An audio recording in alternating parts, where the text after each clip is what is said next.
गुरु प्यारी साध संगत जी, राधा स्वामी। प्यारी साध संगत जी, आप सभी के भीतर बैठे कुल मालिक को प्रणाम। आप सभी को प्रणाम। संगत जी, आज हम एक ऐसे विषय पर विचार करेंगे जो लगभग संसार के हर जीव के जीवन से जुड़ा है। शायद ही कोई ऐसा व्यक्ति होगा जिसने दुख ना देखा हो, जिसके जीवन में कोई कमी या पीड़ा ना आई हो। संगत जी, जब जीवन में दुख आते हैं, परेशानियां आती हैं, तो जीव के मन में सबसे पहले यही सवाल उठता है, ऐसा मेरे साथ ही क्यों होता है? जब मैंने किसी का बुरा नहीं किया, फिर मेरे जीवन में इतनी परेशानियां क्यों हैं? क्या वह परमात्मा कुल मालिक मुझसे नाराज है? लेकिन संत हमें क्या समझाते हैं? संत हमें समझाते हैं, इस संसार का स्वरूप ही ऐसा है। यह संसार स्थायी सुख का स्थान नहीं। यहां जो आया है उसे सुख भी मिलेगा और उसे दुख भी मिलेगा। यदि हम अपने चारों ओर देखें तो हम पाएंगे, जिसके पास धन है उसे किसी और बात का दुख है, जिसके पास स्वास्थ्य है उसे किसी और बात की चिंता है, जिसके पास परिवार है उसका मन भी अशांत है, उसके भीतर भी शांति नहीं। कहने का भाव यह है, संसार में कोई भी पूर्ण रूप से सुखी नहीं है। संत फरमाते हैं, यह संसार कर्मों का क्षेत्र है। जो बीज हमने कभी बोए हैं, समय आने पर उनके फल अवश्य प्राप्त होते। जैसे खेत में गेहूं बोया जाए तो गेहूं ही उगेगा, वैसे ही कर्मों के फल भी समय आने पर हमारे सामने आकर खड़े हो जाते। लेकिन यहां एक बहुत गहरी बात समझने योग्य है, दुख हमेशा सजा नहीं होती। कई बार दुख हमारी आत्मा को जगाने का माध्यम भी बनता। संगत जी, अगर हम इतिहास उठाकर देखें, अक्सर जीव सुख में परमात्मा को भूल जाता है, लेकिन दुख में उसे परमात्मा की कुदरती याद आनी शुरू हो जाती। हमारे साथ भी ऐसा होता है। हम जब सुखी होते हैं, परमात्मा की याद नहीं आती, लेकिन जब हमारे जीवन में कोई दुख आ जाए, हम किसी मुसीबत में पड़ जाए, हमारा स्वास्थ्य बिगड़ जाए, हमें मालिक के अलावा और कोई याद ही नहीं आता। जब सब कुछ अच्छा चल रहा होता है, तब हमारा मन संसार में रम जाता है, लेकिन जब जीवन में कोई बड़ी परीक्षा आती है, तब जीव भीतर झांकना शुरू करता है। कई बार दुख हमारी आत्मिक यात्रा का द्वार बन जाता। संतों ने फरमाया है, यदि जीवन में कभी दुख आए तो उन्हें केवल शत्रु की तरह मत देखो।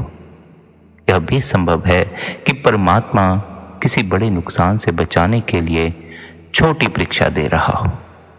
हमारी दृष्टि तो बड़ी सीमित है, हम केवल वर्तमान को देख पाते, लेकिन वह कुल मालिक भूत, वर्तमान और भविष्य तीनों को जानता। जिस बच्चे को माता दवाई पिलाती है, बच्चा समझता है कि मां उसे कष्ट दे रही है, लेकिन मां जानती है यह कड़वी दवाई बच्चे के स्वास्थ्य के लिए अच्छी। ठीक इसी तरह कई बार जीवन की परिस्थितियां हमारी समझ से बाहर होती हैं, हमें उनमें भला नजर नहीं आता, लेकिन मालिक की व्यवस्था में कोई गहरा रहस्य जरूर छिपा होता। उसके हर किए में हमारी भलाई जरूर होती। संगत जी, यहां एक और बात हमें खास ध्यान में रखनी चाहिए। दुख की सबसे बड़ी वजह परिस्थितियां नहीं, हालात नहीं, बल्कि हमारे मन की अपेक्षाएं। हम चाहते हैं सब कुछ हमारी इच्छा के अनुसार हो, लोग हमारे कहे अनुसार व्यवहार करें, परिस्थितियां हमारे मन के अनुकूल चले, लेकिन संसार हमारी इच्छा से नहीं चलता। संसार तो अपने ही नियमों से चलता, और जब सत्य हमारी अपेक्षाओं से टकराता है, तब हमें दुख महसूस होता है, हमारे भीतर दुख का जन्म होता। यही कारण है संत सद्गुरु हमें भजन, सिमरन और सत्संग का मार्ग बताते, क्योंकि बाहरी परिस्थितियों को हम हमेशा नहीं संभाल सकते, लेकिन अपने भीतर की स्थिति को अवश्य बदल सकते।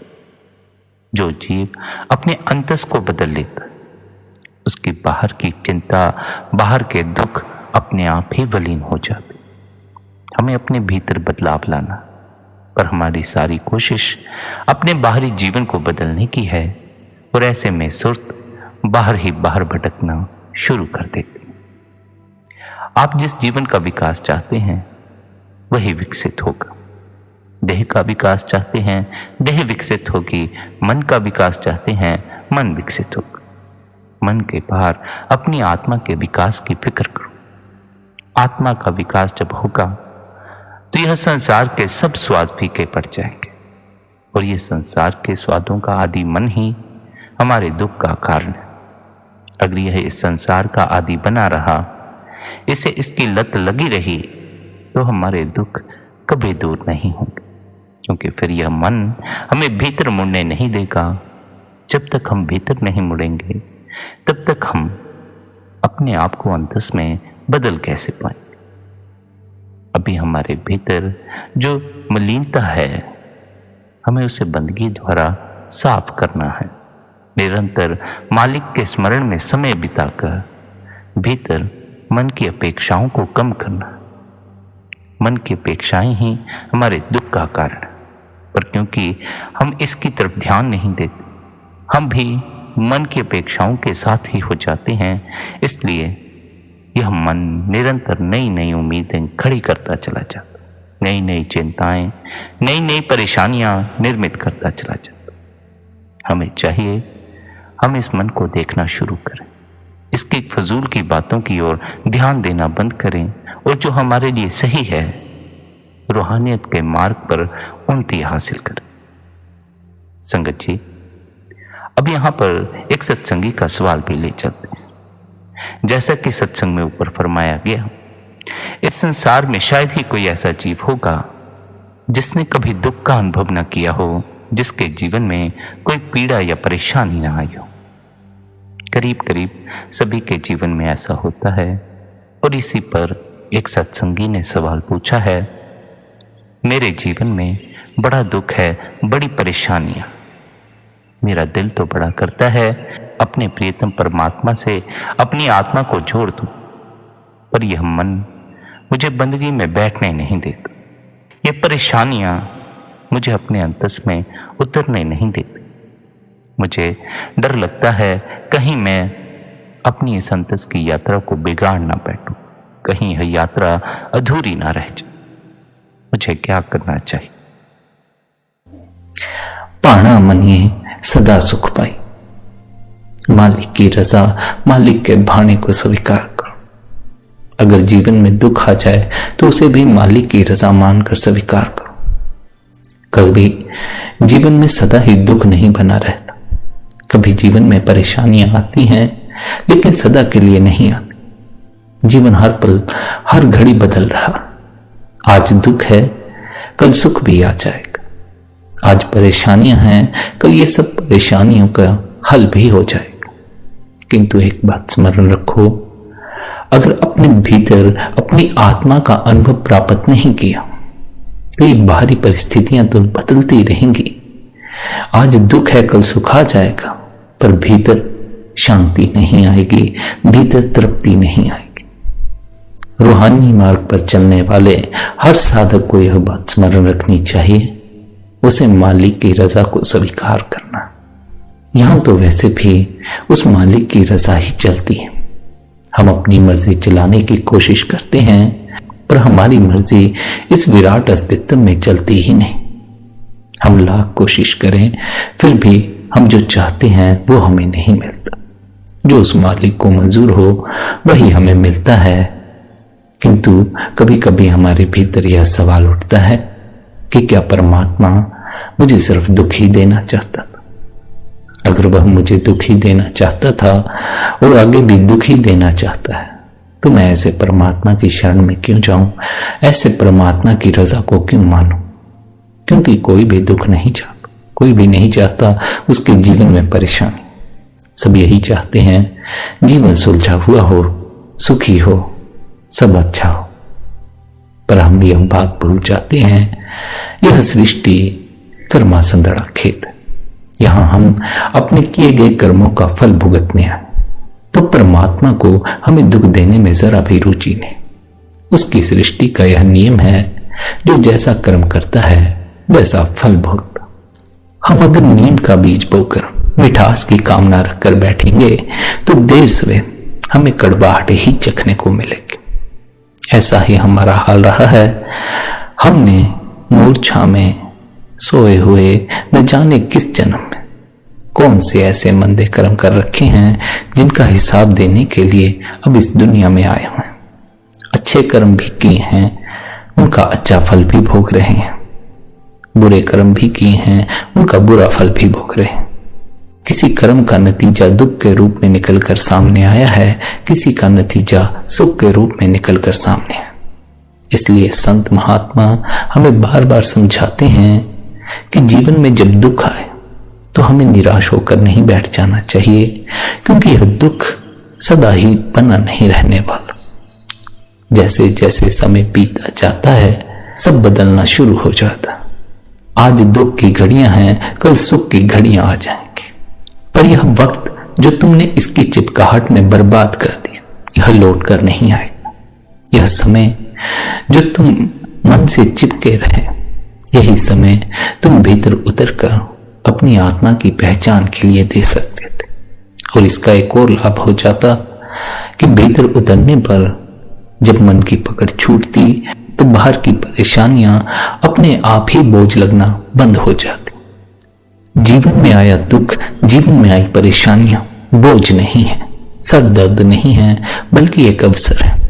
अवसर है जागने का, अवसर है जागकर यह देखने का कितने समय से जी रहा हूं, आज भी उसी कलह में जी रहा हूं। आज भी मन वैसा का वैसा ही है। आज भी मैं अपने भीतर शांति या आनंद अनुभव नहीं करता। जो बंदगी या रूहानियत के मार्ग पर चले हुए हैं, रोज ध्यान में बैठ रहे हैं, अगर उनका भी यही हाल है तो वह भी अपने भीतर देखें कितना समय से मालिक को याद कर रहे हैं, इतने समय से ध्यान में बैठ रहे हैं, पर आज भी भीतर वही मन का शोर। तो फिर इतना समय क्या करते रहे? इतना समय भीतर देखा, बंदगी की, क्या उससे कुछ भी उपलब्ध नहीं हो? बातों से तो ऐसा ही लगता है कि अब भी भीतर कूड़ ही भरा पड़ा है, मन का शोर ही भरा पड़ा। नए नए सवाल उठते हैं, मन की बातें उठती हैं, पर अब भी यह मन भीतर चुप होना नहीं सीखा। तो इतने सालों की बंदगी, इतने समय किया गया ध्यान, तो क्या इसका कोई लाभ नहीं? लाभ तो तभी हो सकता था अगर भीतर उतरते वक्त मन को छोड़कर भीतर जाते। बाहर की बातें जो बार बार याद करते रहते हो, बाहर की परेशानियां, दुख जो बार बार याद करते रहे, घड़ी भर के लिए इन्हें भूलकर भीतर उतर जाते, तब कोई लाभ होना था। मन की बातों को सुनते सुनते अगर सिमरन में बैठे हो तो उससे मन कभी भी मरने वाला नहीं। मन की बातों को सुनते सुनते, मन से बातचीत करते हुए, दुनिया के ख्यालों को याद करते हुए ध्यान में बैठे हो तो उससे कुछ उपलब्ध नहीं होने वाला। मन को छोड़कर भीतर उतरना पड़ता, और रूहानी सफर तय करना हो तो मालिक की रजा को स्वीकार करना पड़ता। फिर जीवन में दुख आए उसे भी स्वीकार करना पड़ता है, परेशानियां आए उसे भी स्वीकार करना पड़ता। किंतु हम यह चाहते हैं हमारा रूहानी सफर इस तरह से तय हो जाए जिसमें हमारी मर्जी चलती हो। यही तो हमारा सबसे बड़ा धोखा है कि हम यह सोचते हैं इस सृष्टि में हमारी मर्जी चलती। यही संत हमें समझाते हैं, ऐ प्यारे, तुझे तेरे अहंकार ने पकड़ रखा है। तेरा अहंकार तुझे बार बार तेरे मैं की याद दिलाता है, बार बार तुझे तेरी मर्जी की याद दिलाता है, और यही मर्जी लेकर फिर तुम मालिक के आगे प्रार्थना करनी शुरू कर देता। अगर हम अपनी प्रार्थनाएं देखें तो क्या हमारी प्रार्थना में हम मालिक की रजा को स्वीकार कर रहे हैं? नहीं, हम तो मालिक की रजा को अस्वीकार करके अपनी मर्जी उस मालिक पर थोपने चले जाते। अगर हमारे जीवन में दुख है तो हम परमात्मा से यह प्रार्थना करनी शुरू कर देंगे कि हे मालिक हमें सुख बख्श। पर फिर हम ऐसी बात भी कहेंगे कि हमें रूहानी सफर तय करना। संत साफ साफ समझा देते हैं, रूहानी सफर तय करने की तो एक ही शर्त है, उसकी रजा को स्वीकार कर ले प्यारे। उसकी रजा के बगैर, उसके हुक्म के बगैर इस सृष्टि में कुछ नहीं होता। उसने अगर तुझे दुख दिया, किसी मुसीबत में डाल दिया, तो इसमें भी उसकी कोई रजा होगी। हो सकता है अभी हम उसकी रजा को पहचान ना पाए, हम तो वैसे भी कुछ पहचान सकने के काबिल नहीं, पर देर सवेर जब सब अपने आप से संभलना शुरू हो जाता, हमें यह समझ आ जाता है कि यह भी परमात्मा ने हमारे भले के लिए ही किया। यह बात सदा स्मरण रखनी चाहिए अगर कोई साधक इसलिए मालिक की रजा में राजी हो जाए। ऐसा करने से परमात्मा उस पर सुख की बख्शिश कर देगा, तो यह उसकी रजा में राजी होना नहीं होता। हम जब परमात्मा या सदगुरु के आगे समर्पण करते हैं तो यही सोचकर करते हैं कि ऐसा कर देने से हमारा सब कुछ सुधर जाएगा, हमारा संसारिक जीवन सुख से भर जाएगा और हमारी सुर्त भी ऊपर उठनी शुरू हो जाएगी। कब से सत्संग सुनते आ रहे हो, कितने ही संसद गुरुओं के सत्संग सुने होंगे, सबने बार बार समझाया होगा, दुनिया में हम अपने कर्मों का हिसाब चुकाने आए, उनका फल भुगतने आए। अच्छा या बुरा जैसा भी हो, भुगत कर ही जाना पड़ता। बिना भुगते कोई भी बचकर इस सृष्टि से जा नहीं सकता। तो अगर सोचते हो नरक कहीं और है, तो नहीं, नरक यही है, इस दुनिया में ही है। ये दुख, ये परेशानियां, यही तो नरक है। अगर सोचते हो स्वर्ग कहीं और है, तो स्वर्ग भी कहीं और नहीं, स्वर्ग भी यही है। यही कुछ जीव सुख के लम्हे भी जी रहे हैं, अच्छा धन है, अच्छा स्वास्थ्य है, सब सही है। यही सृष्टि नरक भी है, यही स्वर्ग भी है। जिसके जैसे कर्म होते हैं, यह सृष्टि उसके लिए वैसी हो जाती। मंदे कर्म है तो सृष्टि नरक हो जाएगी, अच्छे कर्म है स्वर्ग हो जाएगी। पर संत महात्मा हमें नरक और स्वर्ग दोनों ही अवस्थाओं से ऊपर उठकर इस माया नगरी के धोखे में ना पड़े रहकर अपने असल धाम सचखंड की खोज करने का उपदेश देते, क्योंकि वहां ना तो सुख भोगना है न दुख भोगना, भोगना ही दुख है। यह मत सोचना कि सुख भोग लेने से सुख मिल जाता, भोगने से दुख ही उत्पन्न होते हैं। भोगने से यह समझ आ जाता है, भोग भोग कर भी तृप्ति नहीं मिलती, आनंद नहीं मिलता। लेकिन इतना ही काफी है अगर यह बात समझ आ जाए कि भोग कर तृप्ति नहीं मिलती। तृप्ति बड़ी और बात है, आनंद बड़ी और बात है। आनंद की प्राप्ति जब आपको होगी, आपको जीवन में जब तृप्ति का अनुभव होगा, तब चाहे आपके पल्ले कुछ भी ना हो, आप मस्ती में होंगे, आप अपने को पूर्ण अनुभव करेंगे। किंतु हम सोचते हैं धन जुटा लेना तृप्ति का अनुभव देता, हम सोचते हैं दुनिया का सामान जुटा लेने से हमें तृप्ति का अनुभव प्राप्त होगा। अंतस में तृप्ति बाहर की चीजों को इकट्ठा करने से नहीं होती। बाहर की चीजों को इकट्ठा करने से कमरे ही भरते हैं, तिजोरियां ही भरती हैं। जब तक भीतर आत्मा का प्रकाश प्रकट होना शुरू नहीं होगा, सुर्त जागृत होना शुरू नहीं होगी, अंतस में सब खाली ही पड़ा रहेगा, अंतस में अंधकार ही रहेगा। और अंधकार में जन्म लेता है मन, अंधकार में जन्म लेती है बुराई, अंधकार में जन्म लेते हैं मैले विचार। ये परेशानियां इतनी बड़ी नहीं हैं, आपके जीवन की परेशानियां, आपके जीवन के दुख इतने बड़े नहीं हैं, किंतु मन उन बातों को बार बार सोचकर बड़ा बना देता। फिर वे परेशानियां, वे बातें, वे दुख बड़े से पहाड़ की तरह दिखाई देनी शुरू हो जाती। अगर आप अपने भीतर मन का इलाज कर सकें तो आप पाएंगे आप बाहर की हर परेशानी का सहजे सहजे ही समाधान करना शुरू कर देंगे। पर हम बाहर से सब सही करने में लगे रहते हैं, भीतर अपने जरा भी गौर नहीं करते।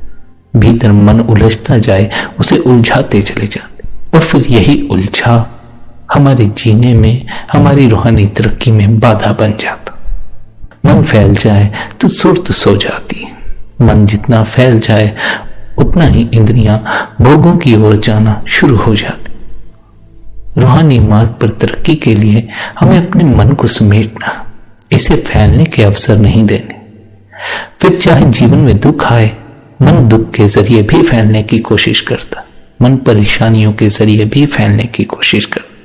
इसलिए संत हमें समझाते हैं, हमें हर परिस्थिति में, हर हालात में भीतर स्थिर होकर रहना चाहिए, अपने मन को भीतर समेट कर रखना चाहिए।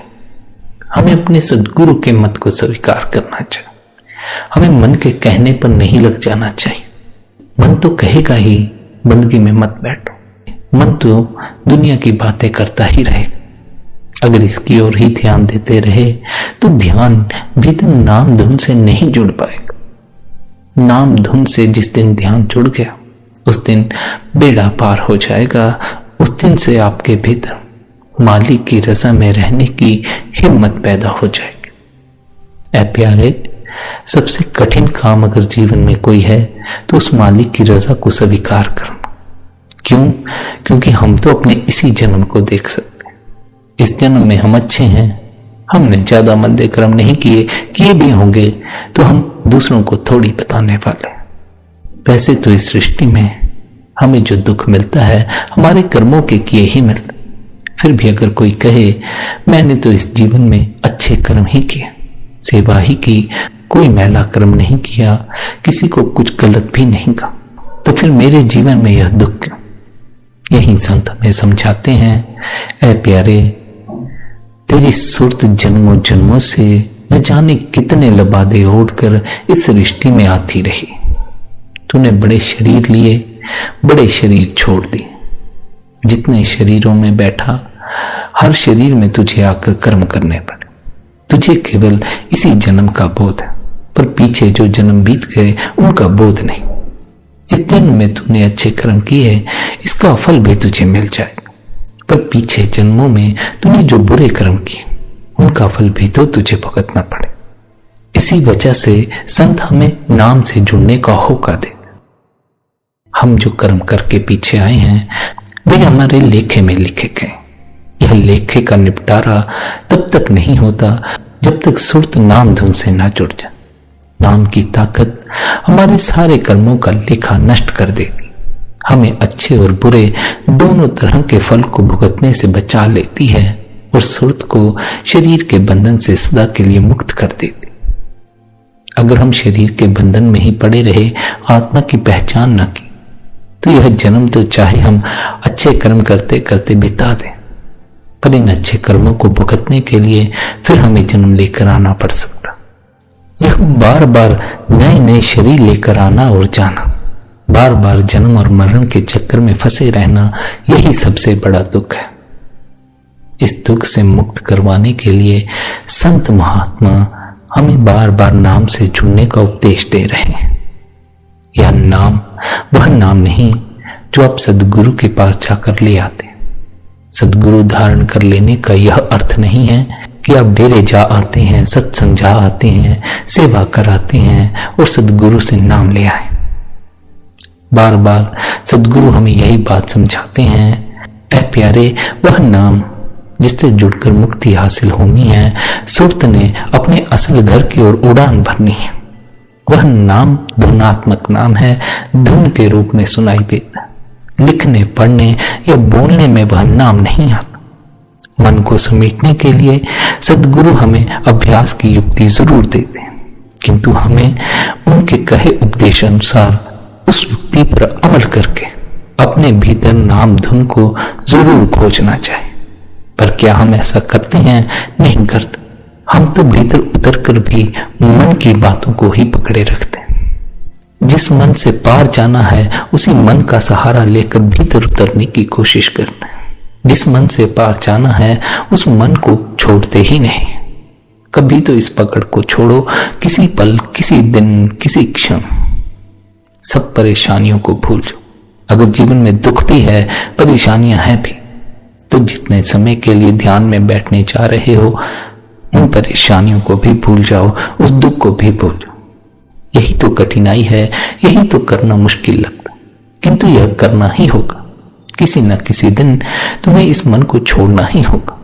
किसी न किसी दिन, चाहे तुम्हारे जीवन में कितना ही दुख हो, तुम्हें उस दुख को भुलाकर भीतर उतरना ही होगा।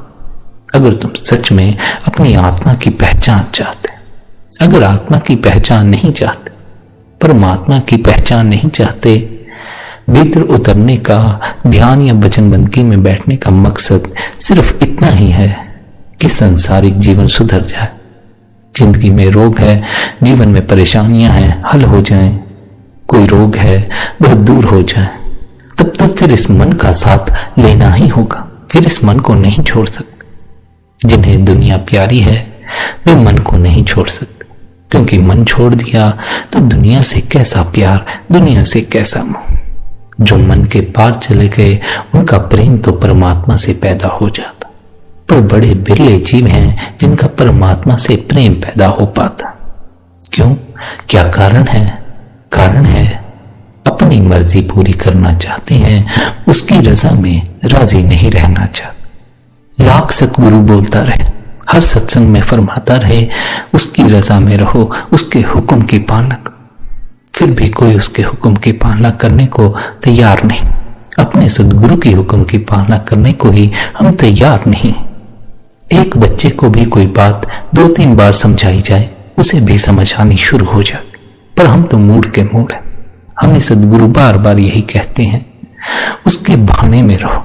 फिर भी हम सदगुरु के उपदेश की पालना करने को तैयार नहीं। हमें तो अपनी मर्जी ही अच्छी लगती, और बढ़ती उम्र के साथ यही सबसे बड़ी परेशानी। बच्चे मान लेते हैं, लेकिन हम नहीं मानते, क्योंकि हमारी अपनी अकल काम करनी शुरू कर देती। बड़े होते होते तक हमारा अहंकार बड़ा पक चुका होता है, वह दूसरे की रजा स्वीकार करने को राजी ही नहीं होता। हम तो अपने माँ बाप की भी नहीं मानते, फिर उस परमात्मा की क्यों मानेंगे जो दिखाई नहीं पड़ता, जिसकी मौजूदगी का कोई अनुभव नहीं होता। हमारा तो परमात्मा से जुड़ने का बस इतना ही मकसद है, बस हमारे सांसारिक जीवन को सुधार। यह बात हम कभी नहीं समझेंगे, न समझना चाहेंगे, चाहे कोई बार बार समझाए कि रूहानियत का मतलब, अपनी आत्मा की पहचान करने का मतलब दुखों से भागना नहीं है, परेशानियों से भागना नहीं, बल्कि उनमें भी जी लेना, उनमें भी खुशी खुशी जी लेना। पर यह बात स्मरण रखें, अगर कोई सोचे दुख में वह मालिक की रजा में खुशी खुशी जी लेगा, तो ऐसा करना सबके लिए संभव नहीं। यह तो उनके लिए ही संभव है जो जानते हैं उसकी रजा में कोई ना कोई राज जरूर छिपा हुआ, जो जानते हैं उसने दुख दिया है तो इसमें भी हमारी ही कोई भलाई होगी। दुख या परेशानियों में हमारी आत्मा का विकास होता, हमारा होश जागता है, हम अपने को सोए हुआ नहीं रहने दे सकते। अगर दुख में भी हम सो जाएंगे तो हमारी हालत और दोबर हो जाएगी। इसलिए यह स्मरण रखो, जब दुख आता है तो जाने अनजाने, चाहे आपको पता चले या ना चले, आपके भीतर जागरण का भी जन्म होता है, आत्मा का भी जन्म होता। सुख में तो हम मूर्छित हो जाते, सुख में तो हम मन में इस कदर लीन हो जाते हैं कि बस दुनिया के भोगों को भोगने में ही अपना सारा समय बर्बाद कर देते। फिर चाहे बंदगी के लिए हमारे पास कितना ही समय हो, हम बंदगी में बैठेंगे नहीं, ध्यान में बैठेंगे।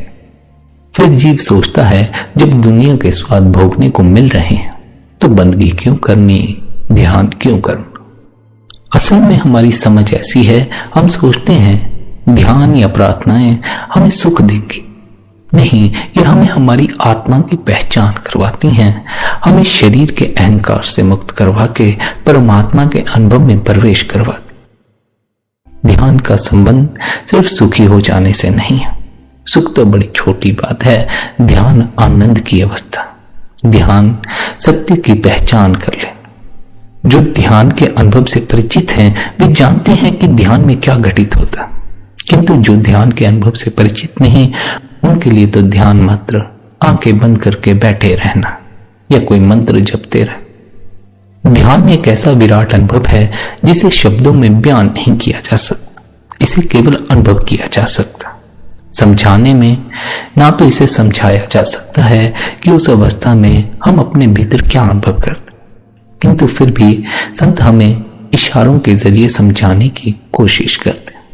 वे हमें समझाते हैं, तुम जिस सुख की खोज कर रहे हो वह सुख तुम्हारे भीतर, किंतु जब आप ध्यान के उस अनुभव में पहुंचेंगे तो उसे सुख भी नहीं कहा जा सकता, क्योंकि हमारी जो सुख की कल्पना है वह बड़ी छोटी सी है। वह आनंद बड़ा विराट है, वह शब्दों में आता नहीं।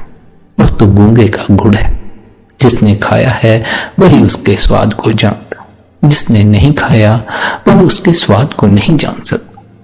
इसलिए बार बार सत्संग में यह विनती की जाती है, आप हर रोज आत्मा की पहचान के बारे में, जुड़ने के बारे में सत्संग में सुनते हैं, पर सुनने से कुछ भी प्राप्त नहीं होगा। भीतर बैठे मालिक से जुड़ना है, जुड़ जाओ, जुड़े हुए हो, जाग कर देख लो, पर जागना बड़े गहरे तक होगा। अगर सिर्फ मन तक ही जागे तो फिर परमात्मा की झलक नहीं मिलेगी। मन के पार, मन के पर्दे के पार उस मालिक की झलक मिलती। यही कारण है हमें दुनिया के हर ख्याल को भुलाकर बंदगी में बैठना चाहिए। वैसे तो हम सारा दिन दुनिया को याद करते ही रहते हैं, बस की बात भी नहीं है कि इस मन के शोर को रोक सकें। पर फिर भी जितने समय के लिए आप ध्यान में बैठते हैं, इस मन को छोड़ना ही होगा, हर ख्याल को छोड़ना होगा, चाहे कोई भी ख्याल आपके भीतर आता हो। अगर ऐसा नहीं करोगे, बंदगी में बैठोगे और बंदगी में बैठे बैठे भी उस दुनिया की बातें याद करते रहे, मेरे सर पर यह परेशानी है, बार बार यही सोचते रहे, कोई और बात जिंदगी में दुख दे रही है वह सोचते रहे, तो उससे ध्यान का कोई संबंध नहीं है। उससे कभी भी ध्यान का आंतरिक अनुभव प्रकट नहीं होने वाला, क्योंकि तल नहीं बदला, तल तो मन का ही रखा है। तल बदलना पड़ता है, अपने आप को मन से ऊपर उठाना पड़ता, तीसरे तिल पर अपने आप को ठहराना पड़ता। हमारा ख्याल तीसरे तिल से नीचे ही भटकता रह जाता। जब तक ख्याल तीसरे तिल से नीचे भटक रहा है, अंतस में नाम धुन सुनाई नहीं पड़ता। इसलिए संत हमें अपने ख्याल को तीसरे तिल पर ठहराने का उपदेश देते। तीसरे तिल से नीचे इंद्रियों के भोग। अगर इस तल से आपका ध्यान जरा सा भी नीचे गिरा, तत्क्षण आपका मन सक्रिय हो जाएगा और भीतर विचार ही विचार इकट्ठे हो जाएंगे। फिर आपकी इंद्रियां भी सक्रिय हो जाएंगी और इंद्रियां अपना कार्य करना शुरू कर देंगी। आपकी ऊर्जा को बाहर व्यय करना शुरू कर दें। हर दिन परमात्मा हमें भीतर शक्ति बख्श रहा है, ऊर्जा बख्श रहा है। इस ऊर्जा का उपयोग हमने ज्यादा से ज्यादा अपने भीतर के विकास के लिए करना। अब तक हमने इस ऊर्जा को बाहर ज्यादा व्यय किया। बहुत से सत्संगी तो अब बूढ़े हो गए हैं, उम्र काफी बीत गई है, ज्यादातर जीवन शक्ति बाहर माया में व्यय कर दी, इंद्रियों द्वारा बाहर व्यय कर दी, भीतर ज्यादा ध्यान नहीं दिया था। अब बुढ़ापे में परेशानी पैदा होती है, क्योंकि जीवन शक्ति संजोई नहीं और यह मन फैलता चला गया, फैल फैल कर इस कदर बड़ा हो गया है। बुढ़ापे में न शरीर संभलता है न मन संभलता, दोनों ने पागल कर रखा। यही कारण है संत महात्मा हमें बार बार चिताते हैं, जो जवानी में जाग जाए उसका सौभाग्य। जागना तो बुढ़ापे में भी हो सकता है, किंतु बुढ़ापे में जीव अपने आप में इतनी हिम्मत रखता ही नहीं। हिम्मत तो आपको दिखानी ही होगी, मन को किसी दिन छोड़कर भीतर उतरना ही होगा। लेकिन इतने असहाय हो जाते हैं वे बस अपने आप को बेचारा ही समझ लेते हैं। ऐसा ही समझ लेते हैं कि वे इस मन के ऊपर नहीं उठ सकते। जब भी भीतर उतरने के लिए चलो, यह बात सदा स्मरण रखो, जब भी हृदय में इस मन से पार जाने की सच्ची चाह पैदा होगी, परमात्मा अपने आप बख्शिश करेगा। आप प्यास तो पैदा करें, हमारे भीतर प्यास ही नहीं है। रूहानियत का सफर तय करना है, लेकिन रूहानियत की कोई प्यास ही नहीं है। प्यास दुनिया की रहती है, प्यास दुनिया के सुखों की रहती है, पर तय रूहानी सफर करना चाहते हैं। रूहानी सफर तय करने वाले दुनिया को धीरे धीरे भूलना शुरू कर दें, क्योंकि वैसे भी इस मार्ग पर इस दुनिया को भूलना ही होता। लेकिन दुनिया को भूल जाने का इतना ही अर्थ है कि आपने दुनिया की पकड़ छोड़ दी। ऐसा नहीं कि आप इस दुनिया की सुध बुध ही खो देंगे। सब सुध बुध होते हुए इस दुनिया का मोह नहीं होगा। इस दुनिया में रहते हुए इस दुनिया के भी रहो। इस दुनिया में रहते हुए इस दुनिया की चीजें आप पर प्रभाव नहीं डालेंगी। यहाँ की परेशानियों में, यहाँ के दुखों में रहते हुए भी आपके भीतर का आनंद नहीं दूर होगा। यह अवस्था बड़ी ऊंची अवस्था है। मालिक ने हर किसी को यह काबिलियत बख्शी है कि हर जीव इस अवस्था को हासिल कर सके। हर जीव अपने भीतर उतरकर सच्चे आनंद, सच्ची शांति को प्राप्त करके सदा के लिए परमात्मा के साथ एक रूप हो सके। हम सब में यह काबिलियत है। हम सब उसी परमात्मा के बच्चे हैं और हम भी उसी यात्रा से गुजर रहे हैं जिस यात्रा से सब संत महात्मा गुजरे। कौन सी यात्रा? सुरत की परमात्मा तक पहुंचने की यात्रा। सुरत पहले शरीर में कैद थी, इसलिए अपने को भूले बैठी थी। मन के अधीन हो गई थी, इसलिए अपने को मन समझे बैठी थी। दुनिया को सत्य समझ लिया। अब सुरत ने जाग कर सत्य की पहचान कर ली है। भीतर नाम को पकड़ लिया है और उस नाम ने उसे मालिक के साथ एक रूप कर दी। यह यात्रा मालिक की कृपा से पूरी होती और मालिक उन पर जरूर कृपा करता है जो उसकी रजा में रहना शुरू कर देते। रजा में रहना यही एक सत्य है। उसकी रजा में रहना, उसके भाणे को मानना। इसके अतिरिक्त हमारे पास वैसे भी कोई उपाय नहीं। आप सब सत्संग सुनने आए हैं। सबकी काफी उम्र हो गई होगी। सबने काफी समय इस सृष्टि में गुजार लिया। किसी ने 30 साल, किसी ने 40, किसी ने 50। इतने सालों में यह आपके अनुभव में भी जरूर आया होगा, आपकी मर्जी यहां नहीं चलती। लाख अपनी मर्जी चलाने की कोशिश करो, होता वही है जो होना होता। हमारा अहंकार हमें सदा इसी धोखे में डाले रखता है कि कभी ना कभी हमारी मर्जी पूरी हो जाएगी, कभी ना कभी हम जो चाहते हैं वह हमें मिल जाएगा। पर यही संत महात्मा हमें जगाते हैं और कहते हैं, प्यारे इस अहंकार के धोखे में मत जी। जब तक इस अहंकार के धोखे में जिएगा तो उसकी रजा को स्वीकार नहीं करेगा। जब तक अपनी मर्जी पूरी करवाना चाहते हो, मालिक की रजा स्वीकार नहीं करोगे, क्योंकि अपनी मर्जी है सुख, उसकी रजा में दुख आ जाता। हमें चाहिए सुख, पर परमात्मा जानता है कि उसने हमें जगाना भी है, हमें हमारी आत्मा तक पहुंचाना भी है। दुख आत्मा को जगाने का सबसे बेहतर तरीका। दुख में जागरण अपने से ही आ जाता है। हमें जोर जबरदस्ती भीतर हो साधने की जरूरत नहीं पड़ती। इसलिए ऐसा मत समझो कि दुख में कोई बुराई है। जीवन में परेशानियां आ गई तो उसमें कोई बुराई है नहीं, उसमें भी कोई भला है। थोड़ा सब्र रखो, मालिक पर विश्वास करो। जैसे जैसे समय बीतता जाएगा पाओगे उसकी रजा में ही सुख था, पाओगे उसने जो किया उसमें भला था। जो होता है उसी में भला होता है और सच तो यह है, जो होना होता है वही होता।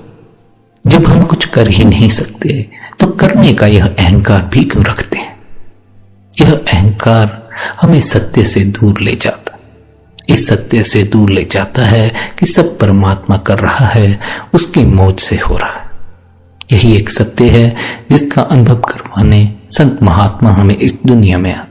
और जिस दिन हम भी इस सत्य को स्वीकार करके अपने अहंकार को परमात्मा के आगे समर्पित कर देते, अपनी मर्जी चलाना बंद कर देते हैं, अपनी मैं मेरी छोड़ देते, हमारा भी बेड़ा पार होना शुरू हो जाता। अपने आप फिर उसकी रजा भानी शुरू हो जाती और हर रजा में उसकी मौजूदगी होना, अनुभव होनी शुरू हो जाती। फिर पता लगता है सब परमात्मा कर रहा, हम तो उसके हाथ की कठपुतली। पर ये कठपुतलियां इस बात को भूले बैठी हैं, डोर किसी और के हाथ में। ये सोचे बैठी हैं कि सारा खेल इन्हीं का है, यही सबसे बड़े खिलाड़ी। एक ना एक दिन यह अहंकार जरूर टूटता है और कठपुतली को यह समझ आती है डोर तो उसके हाथ में थी, अगर अहंकार ना करके अपना जीवन भी उसके हाथ में दे देते तो जीते भी सुख में और फिर अंत में उसी की गोद में समा जाते। आप समझाते हैं आप पे खेल खिलावन हार, उसी का खेल है, उसी की मौज है, उसे जैसे खेलना है वैसे ही खेल। इसलिए प्यारे, तू अपने अहंकार को छोड़कर उसके इस खेल में शामिल हो जा, उसकी रज़ा में राजी हो जा, फिर देख तेरे जीवन में कैसा रूपांतरण आता। यह रूपांतरण बाहरी ना भी हो, यह रूपांतरण आंतरिक है। सुरत अपने असल धाम की ओर चढ़ना शुरू कर देती है। इसलिए ऐ प्यारे, अगर तुझे फिक्र करनी भी है तो अपनी सुरत की कर, बाकी हर बात की फिक्र छोड़ बेफिक्र होकर मालिक की शरण में चला जा, उसकी रजा में राजी हो जा, अपने आप ही सब संभलना शुरू हो जाए। संगत जी, अंत में आप सभी के लिए यही संदेश है, मालिक की रजा में रहना मुश्किल जरूर लगता है, पर उसकी रजा में ही सच्चा आनंद है, उसकी रजा में ही हमें सत्य की प्राप्ति होती। इसलिए मालिक की रजा में रहो और रूहानियत के लिए अपने भीतर सच्ची प्यास पैदा करो। प्यास सच्ची होगी, देखना अपने आप ही रास्ते खुलने शुरू हो जाए, अपने आप ही परमात्मा ऐसी बख्शीश करेगा, भीतर नाम भी सुनाई पड़ना शुरू हो जाएगा, मन का शोर भी शांत हो जाए। इसी विनती के साथ आज के इस सत्संग को यहीं पर विश्राम देते हैं। आज का यह सत्संग आपको कैसा लगा कमेंट करके जरूर बताएं और आज के इस सत्संग को अपने मित्रों और संबंधियों के साथ भी जरूर शेयर करें। अंत में आप सबके भीतर बैठे परमात्मा को प्रणाम, मेरा प्रणाम स्वीकार करें। राधा स्वामी जी।